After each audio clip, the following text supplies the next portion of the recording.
Un cordial saludo a todos los estudiantes. Vamos a hablar sobre los trastornos del pericardio.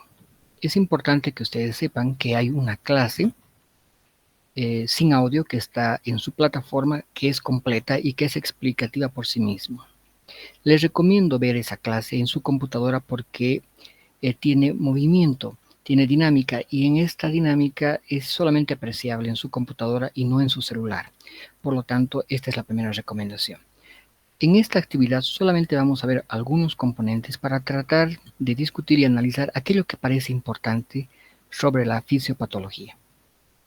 Entonces, lo que vamos a hacer ahora es básicamente ese ejercicio. Por definición, pericarditis es un proceso inflamatorio del pericardio, como toda itis es. La etiología de la pericarditis, empleando como bibliografía nuestro libro principal, diríamos que es idiopática, la causa inflamatoria, la causa neoplásica y la congénita. La más frecuente de estas causas es la idiopática. Y a continuación, la causa inflamatoria. ¿Qué tan importante es la idiopática? En alrededor del 85% de los casos. De acuerdo al tiempo de evolución, podríamos dividir la pericarditis en una pericarditis inflamatoria aguda, que es menor a 2 semanas de evolución, y la pericarditis inflamatoria crónica, que es 2 o más semanas de evolución. Los trastornos pericárdicos a menudo se relacionan o se derivan de otra enfermedad cercana del corazón, es decir, de las estructuras circundantes. Las causas que podrían generar inflamatoria fundamentalmente son infecciosas, sean estas virales, donde el ecovirus y Coxsackie son uno de los más importantes, causas bacterianas, donde además de la endocarditis, que podría generarse, más bien como la pericarditis que podría generarse, podría ser secundaria al estreptococo y el estafilococo, también en nuestro medio es importante la tuberculosis y las causas micóticas. Pero también podrían generar un mecanismo inflamatorio por un trastorno inmunitario y el colágeno, los trastornos de este tipo. Y luego tendríamos los trastornos metabólicos, como la uremia y la diálisis, que podría generar un mixedema. La isquemia y lesión tisular, por diferentes razones, podría ser otro factor que podría generar inflamación.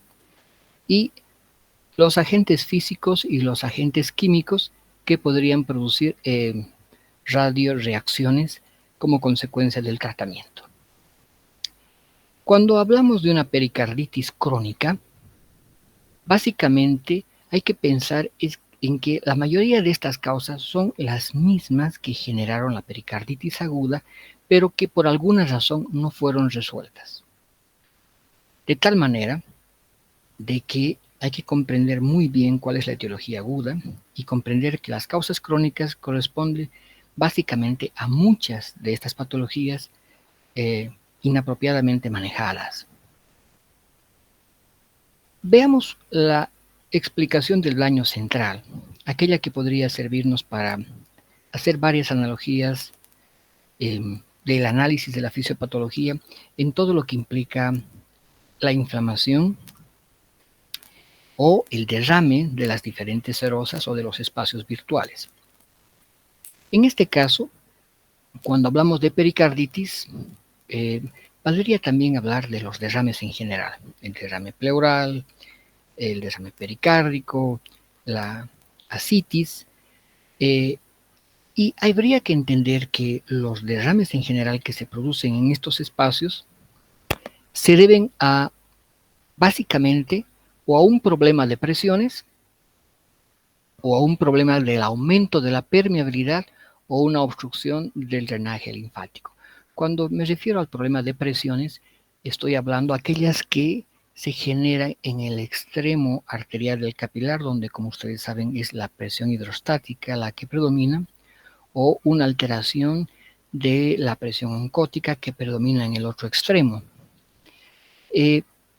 Pero también podríamos encontrar alteraciones distintas ya que la hidrostática, que si bien normalmente debería ir bajando y hacerse una presión más baja en este extremo, en el extremo venoso del capilar, podría no ocurrir. Y de tal manera que la presión hidrostática podría también generar un problema en el extremo venoso. La cuestión que es un problema de presiones. No se olviden que el capilar es una membrana muy selectiva que permite pasar solamente líquido. De esta manera, diríamos de que si se produce un aumento de la permeabilidad del capilar, es otra causa muy frecuente de los derrames. Y la otra, por supuesto, sería la obstrucción del drenaje linfático.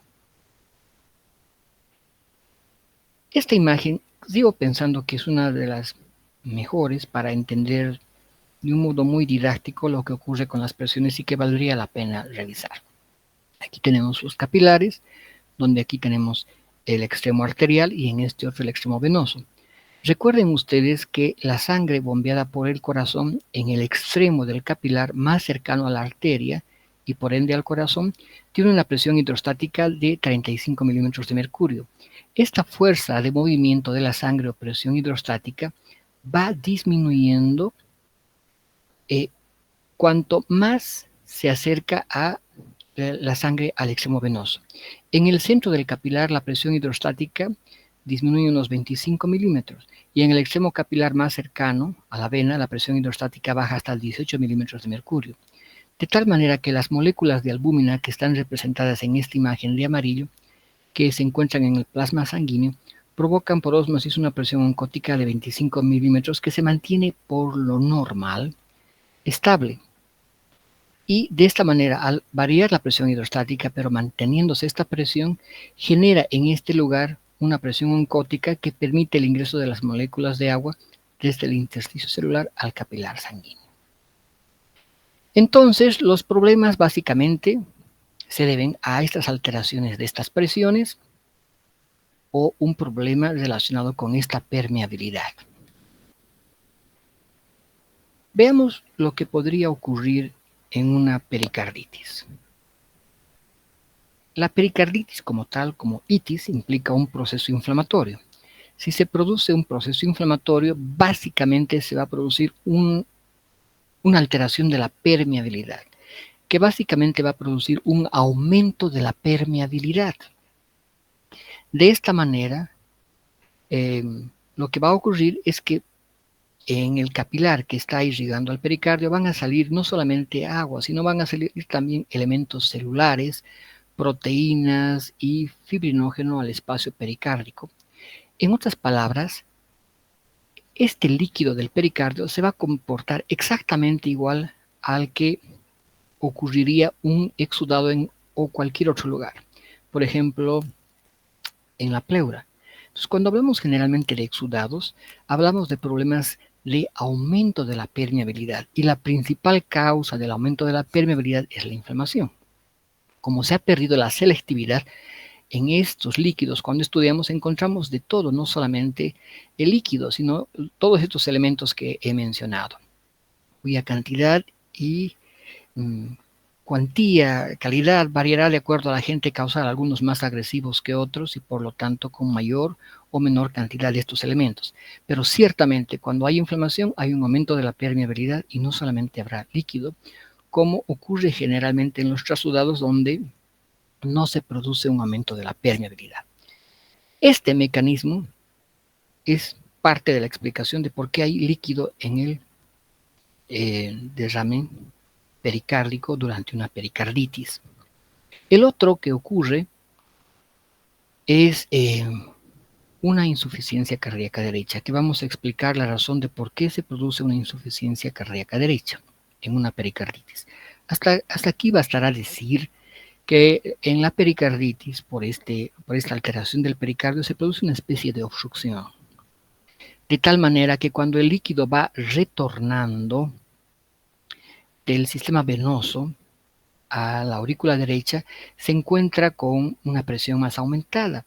Esto va a determinar una congestión de esta circulación que no puede entrar al corazón derecho. Entonces se produce una congestión en la circulación venosa sistémica, la cual va aumentando la presión hidrostática capilar venosa, que normalmente aquí debería estar reducida, pero como se ha venido acumulando en este extremo, no se produce esta reducción de esta presión hidrostática en el extremo capilar venoso. Por lo tanto, el líquido que en este lugar debería entrar durante una pericarditis sigue saliendo.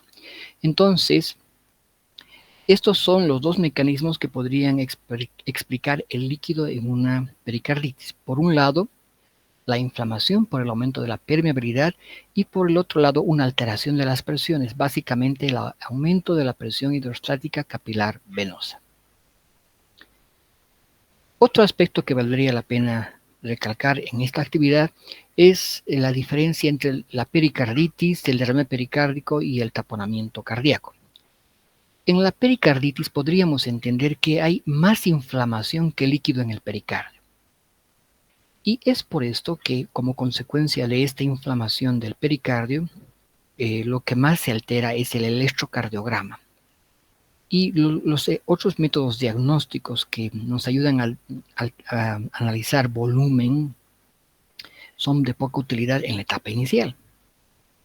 En cambio, en el derrame pericárdico, por definición, hay más acumulación de líquido en la cavidad pericárdica que inflamación. Y en el taponamiento pericárdico, lo que hay, aparte de la inflamación y la acumulación, es sobre todo una compresión del corazón. Entonces, fíjense ustedes, en la pericarditis tengo una más inflamación que volumen, en el derrame pericárdico tengo más líquido que inflamación, y en el taponamiento pericárdico, además de la acumulación, tengo compresión y por supuesto inflamación, pero el elemento central aquí es la acumulación y la compresión. Estos cuadros son usualmente el resultado de una inflamación por un proceso infeccioso. Veamos algunos aspectos centrales de la fisiopatología. ¿Cómo se manifiesta inicialmente la clínica de un derrame pericárdico? Básicamente se manifiesta o se comporta como si fuera una insuficiencia cardíaca derecha. Ahora vamos a entender por qué se altera la presión hidrostática en el extremo venoso del capilar. Entonces, veamos qué ocurre. Tenemos que saber que existe un equilibrio muy delicado o muy lábil entre la relación presión del volumen que se produce entre los volúmenes del pericardio y los volúmenes cardíacos normales que maneja el corazón del volumen sanguíneo. Entonces, hay un lábil equilibrio en esta presión que se genera en el propio pericárdico y en el corazón en sí. Por lo tanto, una variación en el volumen del líquido del pericardio rompe el equilibrio.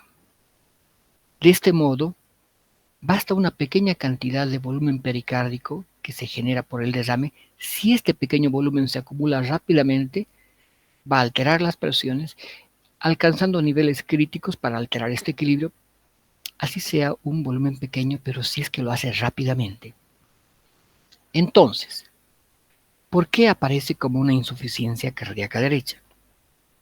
Porque las cámaras del corazón derecho se llenan con presiones inferiores comparadas a las del lado izquierdo. De este modo, los aumentos en la presión pericárdica casi siempre se comportan como una insuficiencia cardíaca derecha antes de igualarse en los dos lados del corazón, de tal manera de que sería global, pero siempre debuta como una insuficiencia cardíaca derecha. ¿Por qué las presiones inferiores son de esta manera con relación al corazón derecho? Podríamos entender esto viendo esta imagen. Fíjense ustedes que cuando el ventrículo derecho lanza la sangre a la circulación venosa, el trayecto que recorre es relativamente corto, de tal manera que cuando llega a la aurícula izquierda, mantiene la presión con la cual el ventrículo izquierdo lo ha impulsado. Pierde muy poco la presión en este trayecto y retorna con una buena presión. En cambio, veamos ahora lo que ocurre en la parte izquierda. Cuando la sangre sale por la aorta, tiene un largo recorrido. de tal manera que podríamos decir que se va diluyendo, se va perdiendo la presión, de tal manera que cuando va retornando por el extremo venoso, pierde cada vez más su fuerza, de tal manera que cuando llega acá, pierde su presión. Es por eso que el ventrículo, en las cámaras derechas, primero la aurícula y luego el ventrículo, se llenan con presiones inferiores comparado con lo que ocurre con el corazón izquierdo, que se llenan con presiones superiores, porque aquí se mantiene o se pierde poco la fuerza comparado con todo este trayecto que ocurre en el corazón derecho. De tal manera que cuando se produce un proceso obstructivo que podría estar generando el pericardio, entonces esta sangre que retorna pues vence esta presión y puede ingresar por lo menos por un buen tiempo. Pero muy rápidamente el corazón derecho, que ha perdido su fuerza, no logra vencer esa presión. Ese pequeño desequilibrio altera y de tal manera que no logra vencer para ingresar adecuadamente a las cámaras derechas y se produce una congestión venosa sistémica. Esta es la razón por la cual se produce la clínica de una insuficiencia cardíaca derecha. Entonces, veamos ahora qué pasaría en las cámaras derechas cuando el derrame se convierte en un taponamiento. Pues van a colapsar al recibir menos volumen. De tal manera que la aurícula derecha, al no recibir volumen durante la sístole ventricular, colapsará por el aumento de la presión pericárdica. El ventrículo derecho, al no recibir volumen durante la diástole, colapsará por el aumento de la presión pericárdica. Si analizo con qué examen complementario evidenciaría este colapso como consecuencia de este desequilibrio de las presiones, que se ve fundamentalmente en las cámaras derechas, la respuesta básicamente sería: necesito un estudio imaginológico que vea el movimiento y que vea de algún modo las características de las presiones y los líquidos que se están moviendo en él. Y este es la ecografía Doppler. Al final de la clase teórica que les estamos colgando en la plataforma, van a encontrar en verde un video muy didáctico de cómo ocurre este proceso, que les recomiendo revisarlo. Entonces, este video, esta bibliografía que se encuentra en la parte final, está con el color verde, así que les recomiendo revisar. Va a ser de mucho aprendizaje para que ustedes comprendan esto que les estoy diciendo y cómo se ve. Bien, sigamos pensando. Entonces, el corazón se comprime por la acumulación significativa de líquido, pus o sangre en el saco pericárdico. Se eleva la presión intracardíaca, alterando el equilibrio entre la relación presión-volumen pericárdico y cardíaco. Se dificulta cada vez más el llenado ventricular derecho. En ocasiones, el descenso del volumen por latido y el gasto cardíaco aparecen generando al final los signos de un shock circulatorio. Ahora bien, si me harían una pregunta como esta, el efecto del derrame en la función cardíaca dependen de, inciso A, la cantidad de líquido, la rapidez con la que se acumula, la elasticidad del pericardio. ¿Son correctos A y C? ¿Son correctos A, B y C? Si ustedes analizarían esta pregunta, háganlo internamente como un proceso de razonamiento personal.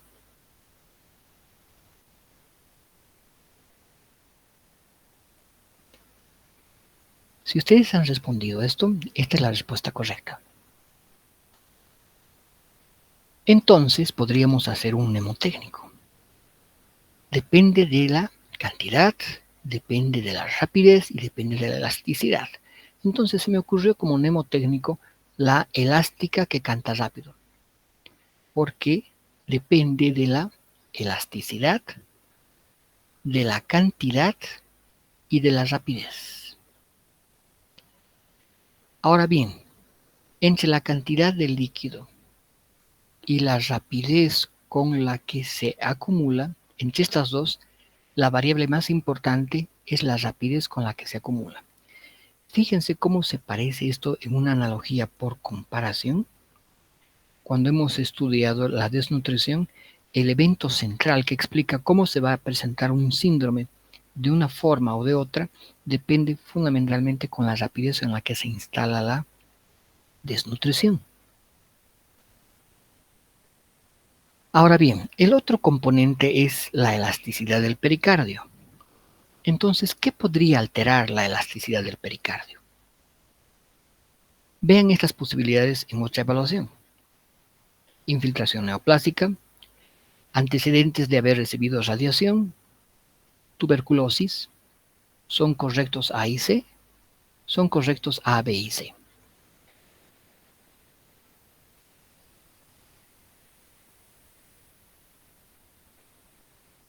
Si ustedes han respondido este inciso, esa es la respuesta correcta, porque todos estos, utilizando básicamente el sentido común y sus conocimientos previos, serían fácil darse cuenta de que esta era la respuesta correcta. Entonces, repasemos algunos elementos claves de este razonamiento. Los derrames pericárdicos pequeños de instalación gradual podrían mantenerse asintomáticos si el pericardio estaría normal, porque han sido de instalación gradual y el pericardio está normal. Los derrames pericárdicos pequeños, incluso tan pequeños como 200 ml, podrían causar manifestaciones clínicas si se desarrollan rápido, aún con pericardio normal. Un derrame pericárdico pequeño de instalación gradual puede dar síntomas si el pericardio está engrosado. Un derrame grande que se desarrolla despacio puede causar pocos o ningún síntoma siempre y cuando el pericardio mantenga su flexibilidad. Fíjense cómo juegan las variables de este juego de ajedrez en el análisis. Se convierte en un ejercicio muy obvio, muy interesante para analizar la fisiopatología. Entonces, recuerda que no todo depende de la cantidad de líquido, sino también de la rapidez con la que se produce y la capacidad elástica del pericardio. El más importante es la rapidez, por eso lo he puesto con mayúsculas, con rojo y subrayado.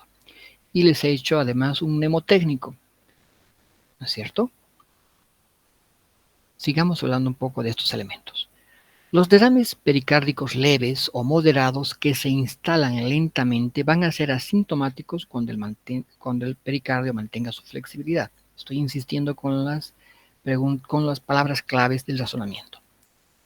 En los derrames pericárdicos grandes de instalación gradual, los síntomas pueden ser tardíos y empezar a manifestarse como un taponamiento cardíaco. El diagnóstico clave del taponamiento cardíaco es el pulso paradójico. En condiciones fisiológicas, la presión arterial sistólica, en condiciones fisiológicas, no estoy hablando ahorita del problema de la pericarditis, en condiciones fisiológicas la presión arterial sistólica disminuye durante la inspiración, pero esta disminución no debe exceder los 5 milímetros de mercurio, Cuando es mayor a 10 milímetros de mercurio, se denomina pulso paradójico. Esta situación también se logra percibir como una exageración de la variación normal en el volumen del pulso con la respiración. Entonces, si la diferencia es mayor a 10 milímetros de mercurio, se denomina pulso paradójico. Esto se podría entender bien analizando esta imagen. Fíjense ustedes lo siguiente. Durante la inspiración, que es en esta imagen, retorna mayor cantidad de sangre a las cámaras derechas, normalmente. Como retorna normalmente mayor cantidad de sangre a las cámaras derechas, aurícula y ventrículo derecho, entonces, como consecuencia de este aumento de los volúmenes de sangre que regresan al corazón, el tabique interventricular va a ser empujado hacia el lado opuesto, de tal manera que el ventrículo izquierdo va a tener menos volumen para recibir el sangre que está retornando. Entonces, en la expiración ocurre que donde llega más sangre es a las cámaras izquierdas y el ventrículo izquierdo recupera su volumen. Entonces, esto explica las variaciones normales de 5 milímetros de mercurio que se producen normalmente.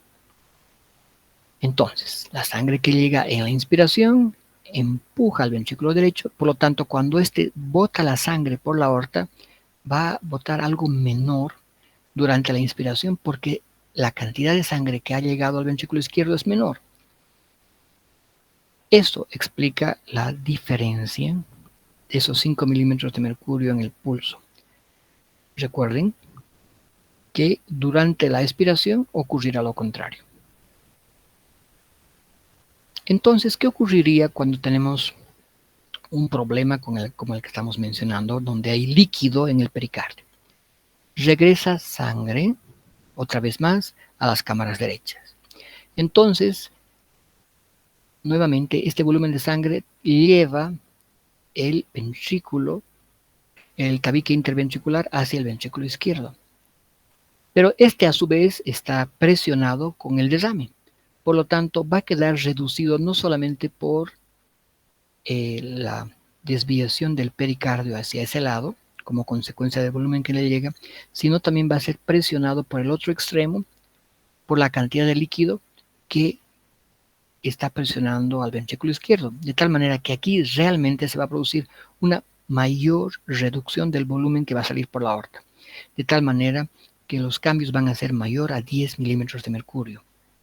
Y en este momento, cuando esto ocurre, cuando las alteraciones son mayores, como hemos indicado, a 10 milímetros de mercurio se presenta el pulso paradójico y hemos dicho que este es un aspecto muy importante del taponamiento cardíaco, que básicamente habla de la compresión, que aquí se ve funcionalmente cómo ocurre esto cuando se produce esta alteración fisiopatológica. Entonces, veamos un poquito de esta secuencia. Se produce una acumulación de líquido en el pericardio. Como consecuencia hay una disminución del volumen sistólico. El corazón trata de compensar aumentando la presión compensatoria en la aurícula derecha, de tal manera que aumenta el llenado diastólico del ventrículo derecho. Esto produce un desplazamiento del septum o del tabique al lado izquierdo. Comprime el lado izquierdo, lo que hace que disminuya el llenado del ventrículo izquierdo y disminuya el gasto cardíaco. Esta es la explicación. Si este problema no se soluciona y va agravándose, va a generar hipotensión, isquemia, acidosis y paro cardíaco. Entonces, la ecocardiografía es un método rápido, exacto y muy utilizado para evaluar el derrame pericárdico. Miren aquí cómo se puede ver en negro el derrame pericárdico, pero en el video que yo les indico va a ser muchísimo mejor analizado. Entonces, si la pregunta fueran cuáles son los hallazgos esperados, además de líquido en el pericardio, tendríamos que decir el colapso sistólico de la aurícula derecha, que lo van a ver en el video que les presento, el colapso diastólico del ventrículo derecho.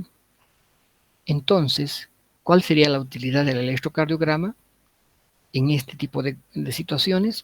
Pues el electrocardiograma en este evento no es tan importante como lo es en la pericarditis. Aquí en lo que es más importante es la ecografía Doppler. Aquí el electro puede revelar cambios inespecíficos. Veamos ahora el diagnóstico. Cuando uno toma una placa radiográfica, solo es posible detectar derrames moderados a grandes. Y si bien va a ser lo primero que van a disponer y siempre tienen que pedir una placa, este estudio de imagen solamente va a ser útil cuando los derrames sean moderados a grandes. Hay otra condición más que tienen ustedes que estudiar, que es la pericarditis constrictiva, que es aquella en la cual la variable del pericardio, que tiene que mantener su elasticidad, la pierde. porque es reemplazada por un tejido cicatricial fibroso y calcificado entre las capas del pericardio. Entonces, este tejido cicatricial se contrae e interfiere con el llenado diastólico del corazón. En este momento, el gasto cardíaco y la reserva cardíaca se vuelven fijos. ¿Por qué? Porque el corazón está atrapado dentro de su estructura fibrótica cicatrizal. Entonces, si me preguntarían cuál es la característica fisiopatológica de esta pericarditis constrictiva, la respuesta tendría que ser la igualación de las presiones telediastólicas en las 4 cámaras cardíacas. Ahora, imagínense de que me encuentro con un paciente de esta naturaleza, identifico que hay una disminución del volumen sistólico y digo, bueno, voy a sacarle líquido porque eso debe ser el problema de este cuadro. Entonces, resulta que hago una pericardiocentesis para sacar este líquido, pero no se estabilizan las presiones después de este cuadro, después de este procedimiento. Hago la pericardiocentesis y no se estabilizan las presiones. En este momento es cuando debo pensar, mejor dicho, que debe estar ocurriendo un taponamiento por derrame y constricción simultáneamente. Entonces, las causas de este tipo de pericarditis pueden ser idiopáticas, pueden ser el cáncer o la radiación o la tuberculosis. Finalmente, ¿qué es el signo de Kussmaul? Es la distensión de las venas yugulares durante la inspiración causada por la incapacidad de distensión de la aurícula derecha que está encerrada en el pericardio rígido, lo que impide adaptarse al aumento de retorno venoso que ocurre durante la inspiración. ¿Y qué es el signo de Friedreich? Es la caída exagerada de la presión venosa central diastólica que se observa en la pericarditis constrictiva, en particular cuando hay un pericardio calcificado y rígido, y se manifiesta como un colapso brusco de las venas cervicales que han sido previamente distendidas en cada diástole, o un descenso marcado de la forma de onda de la presión venosa central. Muy bien, eso es todo lo que voy a presentarles en este video, y tienen su clase para ver con mayor detalle otros elementos que no los hemos mencionado. Aquí está lo que les hablaba, que es donde ustedes van a encontrar el video del derrame pericárdico, donde van a ver el colapso de las cámaras derechas. Es un video excelente para analizarlo y para aprender. Bueno, nos estaremos reuniendo en el seminario y posteriormente durante las prácticas para analizar los casos clínicos. Y les agradezco por